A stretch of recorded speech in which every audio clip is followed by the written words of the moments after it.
Welcome back to the Buffalo Commander. I'm your host, Alex. Please like, share, subscribe, and leave a comment in the comment section. As you can see, I've got a new background here. I'm just testing out a few things with StreamYard. I'm not super tech savvy, so this is probably easy for most people, but for me, I just kind of stumbled into it. I was like, oh, that's kind of cool. Let's go ahead and throw it in the background and see how it looks. It's a little blurry behind me. You can see a mirror as I move.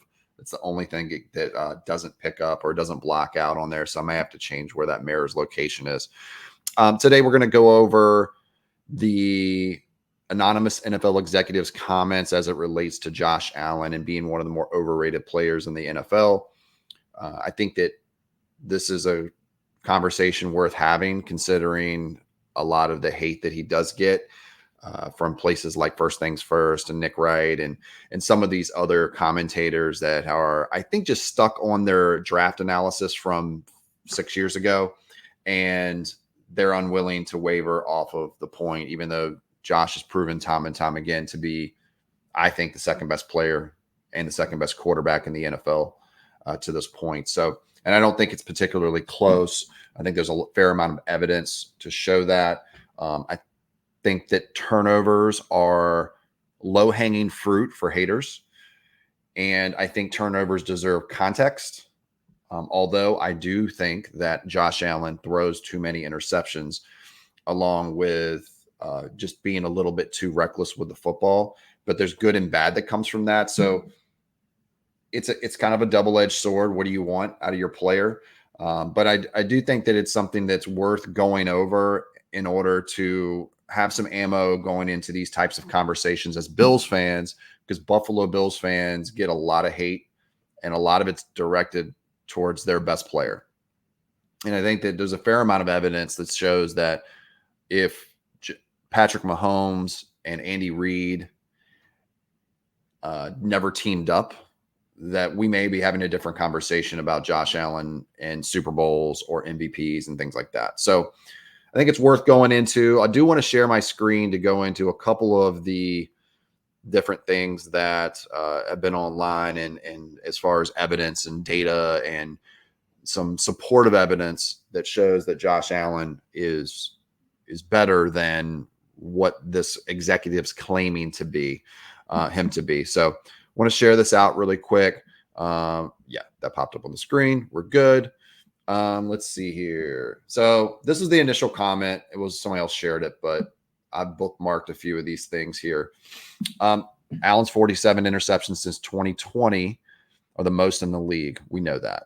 One of the more overrated players in the NFL, a veteran NFL executive, said, immense talent, but he makes a lot of mistakes. He's underdeveloped at winning the line of scrimmage, tends to lock on targets, more of a thrower than a precision passer, and forces throws into traffic.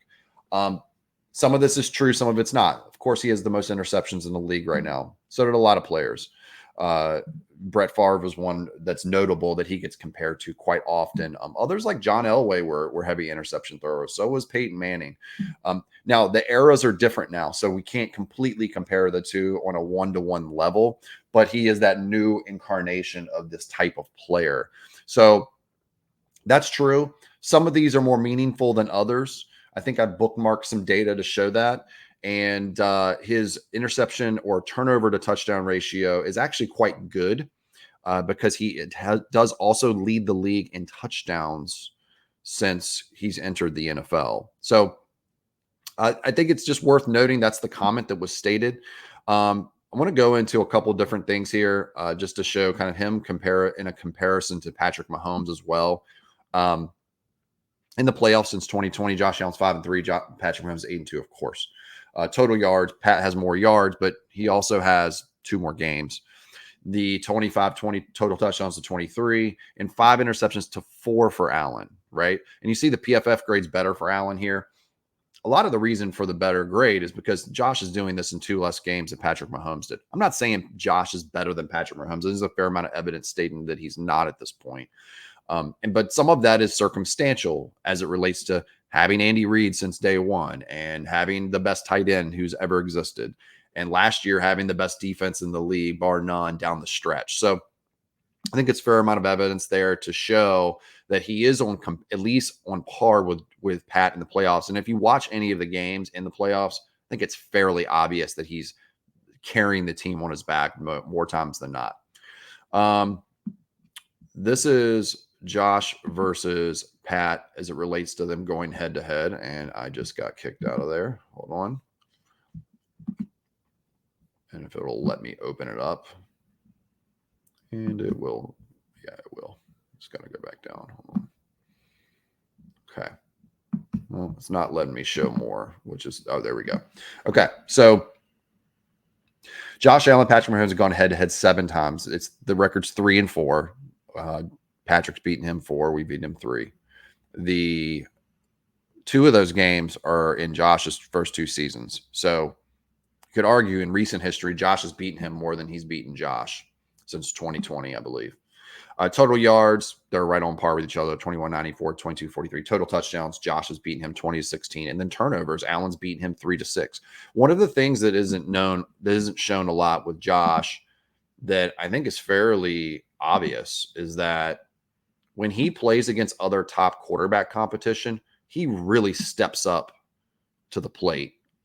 He's the opposite of Tua Tagovailoa, where when Tua plays bad teams, he pads his stats. And I think Mike McDaniel actually encourages that down the stretch even when they're winning, padding a team, beating a team by 70 to whatever it was against the Broncos last year is a good example of that, where Josh kind of underplays to some of his competition. And then when he plays players like Pat, he typically brings his A game and is willing to step up to the plate. So I think there is a fair amount of evidence that he is one of a few guys who can actually go head to head. And even with Joe Burrow, when Joe Burrow beat him, Joe Burrow didn't beat him on his own. Joe Burrow's been a pretty bad playoff quarterback, or mediocre at best, I should say. He didn't do that. Their defense really held their own and brought them back in that game. It's going to make me scroll down again to this. This is pretty annoying. Here we go. So passing yards leaders since 2020 to 2023. Patrick Mahomes, 19,000. Josh, 17,540. Josh is second. Pat's first since 2020. Yards after catch leaders. Pat Mahomes is 10,371. Josh is 7,156. A lot of the reason Josh and Pat are high on this list is because they throw for a lot of yards. So it starts to accumulate more heavily versus the percentages of total passing yards with Yak. We have Mahomes at 54% of his passing yards are Yak yards. Watch the 2021 playoff game against the Bills, the 13 seconds game. Tell me who played better. It wasn't Mahomes. He had more yards than Allen. But the reason is he had guys wide open, running around like Tyreek Hill and breaking off 15-yard plays for 60. Josh is 27th out of 27 in percent of total pass yards. So that those passing yards leaders up there in 17,540, Josh's Yak is 5th. That's because of the total amount of yards. In actuality, he has the least amount of help from Yak in the NFL. And it's fairly obvious, looking at the film, when you see guys like Stephon Diggs take 2 steps and then drop to the ground because he's preserving his body. I'm not hating against that, but that's pretty telling of the type of play that Josh has got from his wide receivers. There's another comment here. It says more of Patrick Mahomes passing yards come at the feet of his wide receiver tight end than any quarterback in football. I don't know if that's true. But while more of Josh Allen's passing yards come from his arm rather than his quarterback in football, look at the air yards per completion, minimum 1,000 attempts. Josh, 6.7 first. Mahomes, second to last. So that kind of holds true. And a lot of that is the Andy Reid scheme helping them scheme up yards and scheme up plays. So there is a fair amount of that in the evidence as well. So Josh Allen since 2020, success rate first, CPOE first, passing touchdowns second, passing yards second, EPA per play, expected points added per play second, touchdown percentage third, which I'm shocked by, but I think the volume brings that down because his overall touchdowns is first. And then turnovers, if I can get to this again. There we go. Turnovers.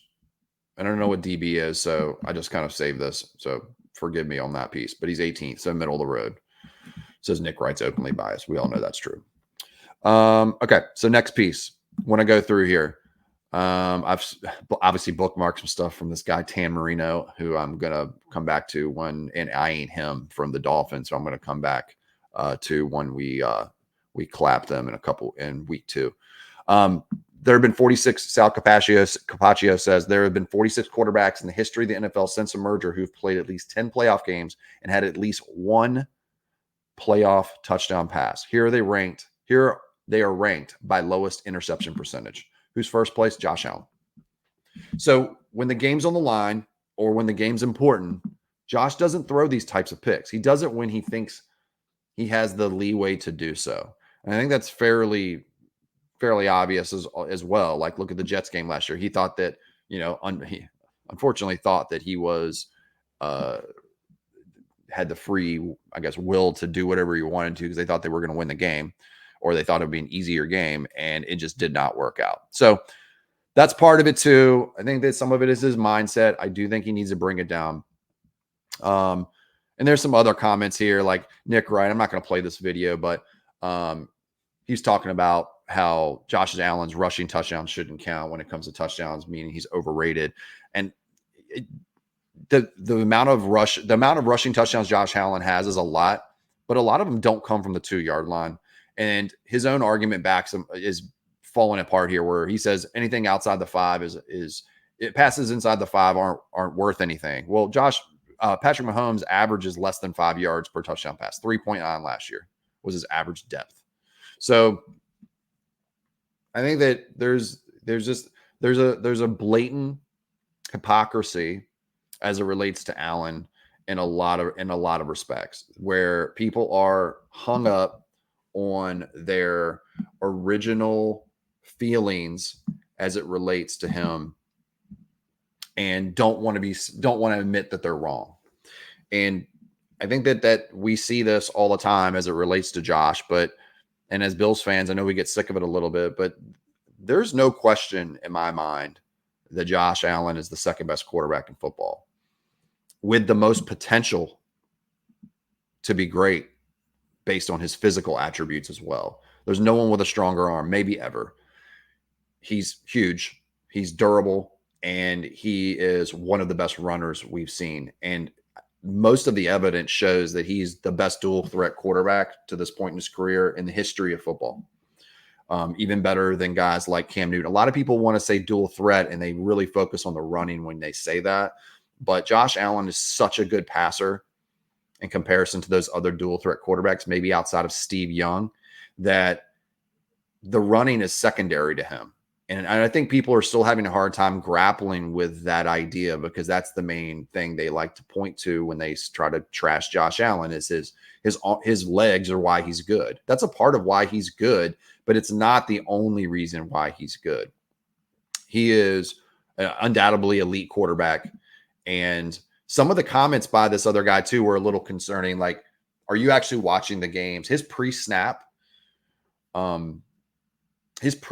work at the line of scrimmage before the ball's snapped is amazingly good. It's really, really incredible. Like, he's really good at calling out the mic and identifying where the blitz is coming from and identifying the coverage itself. And I mean, he's even made comments to this in the past as it relates, leaving the Steelers game last year in the playoffs. He brought up that they got the look that they thought they would get finally, and they were looking for it. And he immediately checked out of the play they were in and went to that seam shot over the middle to Dalton Kincaid for the first touchdown we threw in that game. So he sees things in advance. I don't see where that's coming from. The truth is, he is more of a thrower than a precision passer, but oh well, like, I don't know why that's a huge knock. There's a lot of throwers in the league. Patrick Mahomes is a thrower. He's not a precision passer.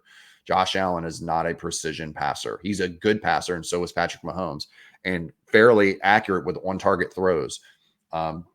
The unfortunate part is Buffalo and the Chiefs have a fair amount of drops every single year. So a lot of his precision is brought down, and his completion percentage is dumbed down at the end of the day. And on paper, if you're not watching the games, you're just spouting off a bunch of crap, could be easily fooled by that. So I think the overall picture is Josh Allen's not overrated. I think it's fairly obvious. I think that most likely this comes from someone who doesn't like Josh Allen for some reason or another, probably because the quarterback on their own team is not as good. And I think the playoffs is the best example. And I know Josh Allen's the only quarterback they list saying, look who he played in the playoffs. Josh Allen beat Lamar Jackson in the playoffs, who everyone loves and says is a top 5 quarterback. He went head to head and outplayed Mahomes in 2021. And I'd argue he outplayed him last year as well. The only difference is we had linebackers who just came off camping trips guarding the best tight end in history, and he ate their lunch. Of course, Klein's going to get his lunch eaten by Travis Kelce. So he had a lot more wide open dudes running around. We had guys dropping the ball over the place, Stephon Diggs. We had a lot of just tight coverage that we couldn't deal with the players that we had and the scheme that we had up. And we committed to running the ball that game because we knew we were going to have a problem on defense, and we didn't want Patrick Mahomes shredding us up. So Josh is one of the best playoff quarterbacks ever with the data. He's one of the best regular season quarterbacks ever. He's on a Hall of Fame trajectory.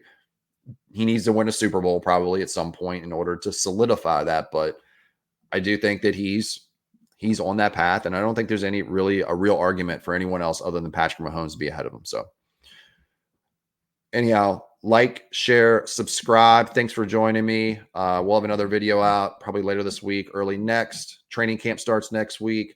I will recap day 1 of training camp along with most of the days of training camp on the things that I've seen or heard on Twitter, give it a breakdown so everyone can follow. I appreciate y'all following along and joining, and I will see you next time.